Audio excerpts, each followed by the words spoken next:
Welcome back to Third Phase of Moon. My name's Blake Cousins, and our special guest, nuclear physicist and godfather of UFOlogy, Stanton Friedman. Stanton, thanks for joining us right here at Third Phase of Moon. It's my privilege. I may even find what third phase of the moon looks like. It means...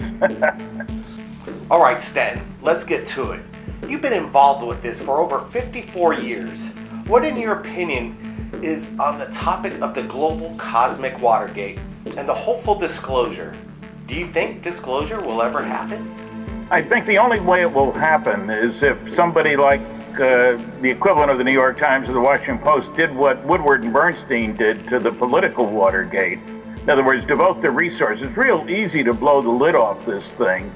6 months would do it, because the evidence is overwhelming that there's a cover-up and that there are aliens visiting and so forth. The problem is that we have a resistance on the part of the media. They think that, well, if this were true, they would know about it because it would be very important, and they don't, so it must not be, and why waste any time or money? It did take money to get Watergate out in the open, as you recall. So I'm not an optimist, and also I better surprise you, or maybe not, by saying I don't think everything should be disclosed. I think there are national security matters here. I worked under security for 14 years. Why should the United States put data out on the table, maybe new technological data, if the Russians and Chinese and others don't also put out their data? That doesn't make sense to me. You never hand your potential enemies new technology to use in case they feel like it. So I think we do need to recognize that a new era has begun for mankind. That is, we're not the big shots on the block anymore. And some people don't like that. No government wants its people to think of themselves as earthlings. We're still in the nationalist era, you know. And so there are real barriers to it, but I certainly don't think everything ought to be dumped out on the table. I mean, black budgets are running, depending on who you believe, $30 to $50 billion a year. There's a lot going on, and some of that is legitimately classified. With the advent of cell phone technology and people having cameras readily available to them, we've been having mass sightings sent to us right here at Third Phase of Moon. Do you think there might be a reason for this? And are they preparing for invasion? It's not easy to judge how much activity is going on. I've been checking my audiences around the world for years and years.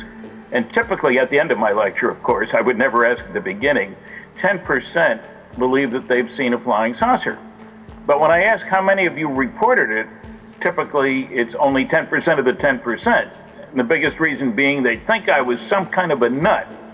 So it's very hard to judge what's going on. I mean, MUFON is getting 600 plus cases a month. And yet I've had people just the other day, somebody said, well, how come we haven't had any sightings recently? There's plenty of sightings. You don't hear about them. And so if there's a bump in the curve and there's some good coverage on the media, you may get other people willing to come forward. But until that happens, most of them sit back. So we don't have a very good picture at all of how much is happening all over the world. And I still get people saying, well, how come they're only seen in the United States? They're not. I've lectured in 18 other countries, besides all 50 states and 10 Canadian provinces. And everywhere I go, people have seen UFOs. Very interesting, and it is very amazing what you're saying here. You know, you broke the Roswell case in the 1970s, and there are people and eyewitnesses coming forward to this day. Do you think there are cover-ups on the crash retrievals? And, what is your topic on the whole? Well, let's face it, most of the original witnesses are dead. And if they come forward, that would be a truly remarkable event. But occasionally we get somebody new. We get somebody saying, oh, my uncle told me he's getting old and he wants, doesn't want to go to his grave keeping the secret. But Roswell is still attracting big crowds at every festival, early July. I'll be there this year, as I was last year and the year before and so forth. And I use it as an example. The other day I gave a talk in Texas, Laredo, Texas. And it had originally been canceled because the person in charge said, well, nobody's interested in this stuff, guys. So they canceled it. Then a good group of serious investigators down there came forward, and we had over 600 people the other day. And she was there, the one who had canceled it, and was astonished. You know, these people are all interested? Well, I will guarantee you they're all interested. And I have had as many as 2,000 people to a lecture. So don't tell me nobody's interested. And often the campus will tell me that's the biggest crowd we've had, you know, for an off-campus speaker coming here. So the interest is there. The fear of ridicule is still there. And if they stress my professional background as a scientist, you know, working for Westinghouse, GE, General Motors, etc., and on far-out classified, eventually canceled programs. That was my specialty, canceled programs, nuclear airplanes, fission rockets, fusion rockets, that sort of thing. Then they'll show up figuring, well, GE and Westinghouse don't hire nuts, do they? Well, maybe they do, I don't know.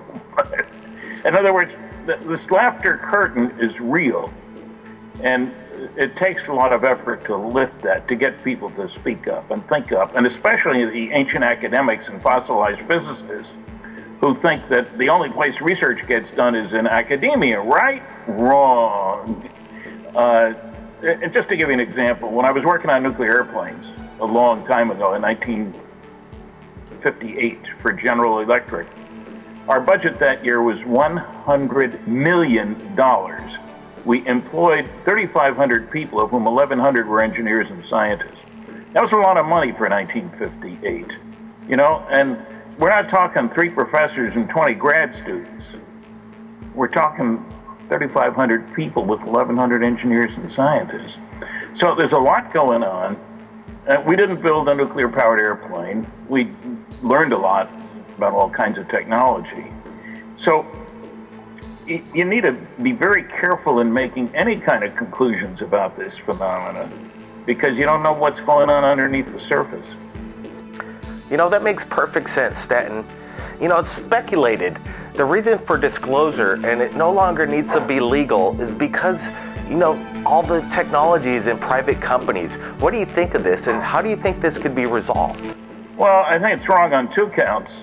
Who cares what anybody speculates about this? You can throw darts at a dartboard with yes, no, maybe on it, you know. I think most of the big research projects were done by private companies under government contract, not on their own. That aircraft nuclear propulsion program was sponsored by the Atomic Energy Commission and the United States Air Force. It was done by General Electric, Pratt Whitney, also Convair Fort Worth. But Uncle Sam owned the store, so to speak. So I don't think so. And I would hope, as a matter of fact, that technology developed with government funding should make its way out when it doesn't violate security to do so. For example, suppose we figured out a new way to detect aircraft moving in the atmosphere. Should we really be putting that out on the table? I don't think so. You don't want your enemies to have that data. So it isn't just a question of greed on the part of industry. And I know from I've spoken at over 600 colleges, and I know some of the academics look down their nose at industry. I've had 2 different people tell me that if Roswell really happened, Stan, they'd have had to pull half the physicists out of the colleges in the country to deal with that. And I just laughed. That's absurd. Los Alamos was employing 7,000 people at that time. There are a whole bunch of other major laboratories with very competent people who had security clearances, who were readily available to have material sent to them and so forth. So, you know, it's false reasoning and based on no evidence whatsoever. You wrote this book a few years back, Captured, about the Betty and Barney Hill abduction that fascinated me when I was a child. What's your take on the abduction phenomenon, and is there an alien agenda? Yeah, most of the work on the book was done by Kathleen Marden, Betty's niece.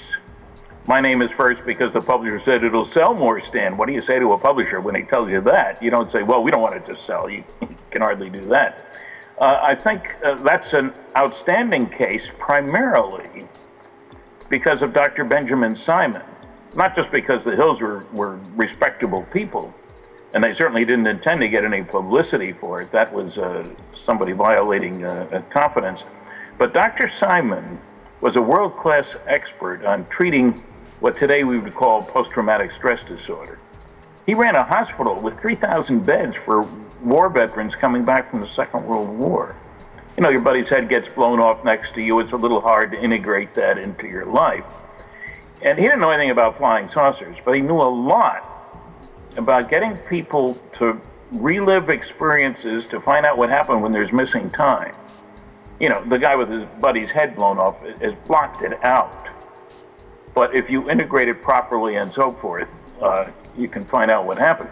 And Dr. Simon was the star of an Army movie, Let There Be Light, showing how he worked with war veterans. And they're still coming back from war with PTSD. It was shell-shock war veterans was the expression back then, but, you know, PTSD sounds so much more sophisticated. Anyway, he has said in writing, he's dead now, so we can't say it vocally, that the emotional intensity for Betty and Barney, these were separate sessions now, they each had about 10, was so intense that it matched that of the war veterans that he'd worked with. He had to stop one session each because he felt they wasn't sure they could handle it. The emotional intensity was so great. So yes, Earthlings are being abducted by aliens. And many people find that objectionable because nobody has their permission. And there are many people claiming abductions who haven't been abducted. And you don't just run off and find you a nice parlor hypnotist to say, oh, I'll find out what happened. It's got to be done properly, carefully. Matter of fact, Kathleen is working on a new book about alien abductions. And I've read most of it, not quite all of it yet. So I think aliens are abducting. Now, why they're doing it, they're obviously trying to get information, judging by the tests they seem to run, about Earthlings. But whether it's a class project, I mean, when I was a kid in high school, I cut up a frog. It wasn't because I was intrinsically interested in frogs. And there were millions of kids who cut up frogs to find out a little about anatomy. So it's very hard to judge what's really going on. Is this a thesis project? You know, who knows? Maybe they're looking for Earthlings to graft to steal a certain kind of genetic material from. I don't know. Now, you could be a noisy negativist and say, Stan, they're going to clobber us, and they're just getting all the data before they do that. You know, like the turkeys on November 15th undoubtedly think that they're being well taken care of. Look, they get all the food they can eat, more than they can eat. You get water. They're kept warm when it's cold outside. Obviously, nice guys. And then it's Thanksgiving. Too bad. So what I'm saying is you need to be really careful about jumping to conclusions about these things. And it is important that people be helped, but not in ways that are going to create problems for them. Neither Kathleen nor I believe one should immediately rush to a friendly hypnotist. There's more to the story than that. Now, do you think the U.S. is still controlling and imposing the global cover-up of other governments? Well, that's a difficult question to answer. I think there is cooperation and money talks. There was a case down in Brazil, the Varginha case, and I happened to be down there when news, it hit the headlines. And there were stories that apparently the U.S. came along and offered enough money to grab the wreckage and what was left. And I don't know. I think, remember, all governments have a common interest, surprising as it may sound, in not telling us what's going on. The 6 reasons I give for the cover-up apply to all governments. First, you want to figure out how the darn things work. They make wonderful weapons delivery and defense systems, outmaneuver anything we got. So the world budget right now for things military this year is $1 trillion. So that's an important consideration for most governments. The second problem is you don't want the other guy to know that you know that he knows. What if he figures out how they work before you do? You know, it's the old weapon, counter-weapon, bigger spears, stronger shields, that sort of thing. So you can't tell anybody because you don't want them to know what you know, and you don't want to tell anybody what you know because you don't want them to know that. The third problem is, if you were to make an announcement, what would happen? You know, say the Queen and the Pope, my 2 favorite, highly trusted people around the world, about the same age, all you can say. What if they were to say, indeed, the word is that Earth is being visited by extraterrestrial spacecraft? What would happen? Mental hospital admissions would go up. Stock market would go down. That's never good for many people. And there'd be an immediate push, I think, on the part of the younger generation for a new view of ourselves, instead of as Americans, Canadians, Greeks, Peruvians, whatever, as Earthlings. I mean, from an alien viewpoint, we are all Earthlings. We don't seem to like that very much, if you notice. No government wants that. Nobody in power wants to give up power. There's a fourth problem. Pat Robertson has loudly proclaimed that we are the only intelligent life in the universe, which I find a very strange notion. And that all this UFO stuff is the work of the devil. I haven't seen any signs of that either. But he'd be up the creek without a religious paddle if we were told the truth. There's another peculiar one, goes back to something you asked earlier. People say, look, Stan, if they're coming here and we're not going there, they're obviously ahead of us.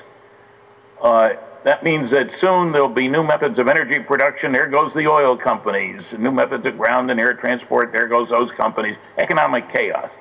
And I say, yeah, there's always chaos when there's progress, but you know, there aren't many buggy whip manufacturers anymore, and we've survived that.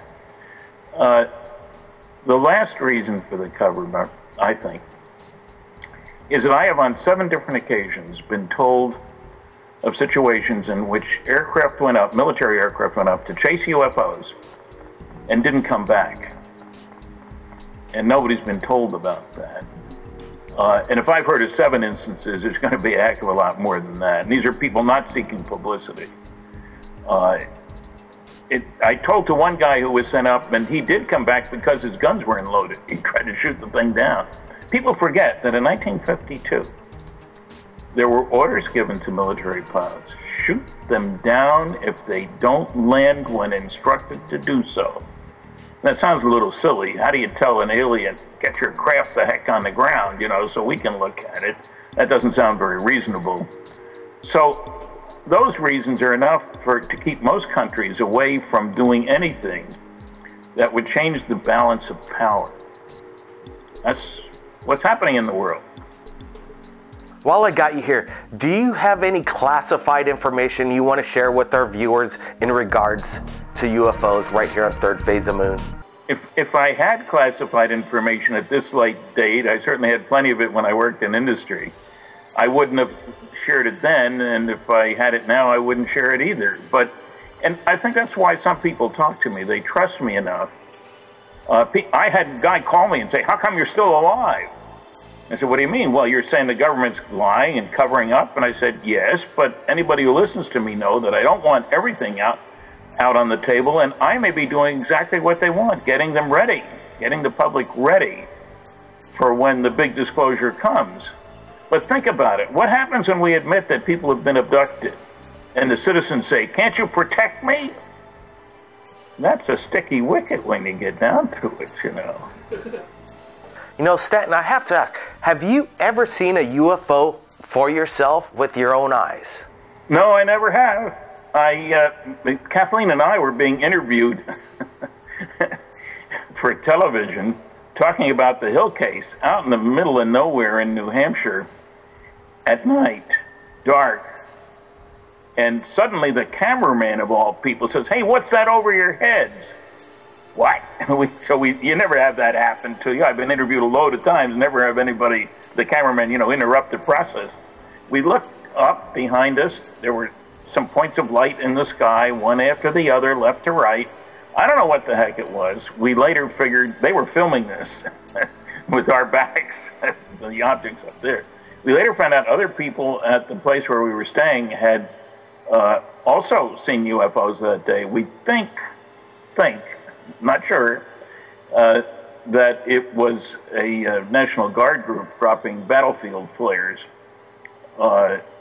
And we don't know, but that seemed a decent explanation under the circumstances. That's as close as I've come. Unfortunately, I cannot say by personal experience, those aliens were nice guys, or I saw that saucer move. No such luck.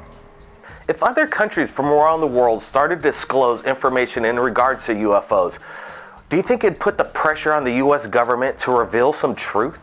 No, I think it would put pressure on the governments to get those other countries off their back. I think the United States has, and remember, Russia feels the same way, I'm sure, and so do the Chinese. It's not just the U.S. And I'm sure one of the reactions to Roswell was, who are these guys working with? They're little guys on board. Maybe they're working with the Chinese. They're little guys. You don't know. When you don't know, you've got to be careful. And there are more of them than there are of us, let's face it. So you'd like to know who's talking to who about what, where, and when. And we don't. Stanton, we're getting a lot of information from you, and I really appreciate you being with us, and it's amazing. I want to ask you about President Obama being elected again for President of the United States. Do you think he's privy to some of the secret information in regards to UFOs, or who really is in charge of the government? That's a difficult question, because there is a certain amount of safety for any classified activity if the president doesn't have the details, because he has asked so many questions so many times. He talks to the press all the time.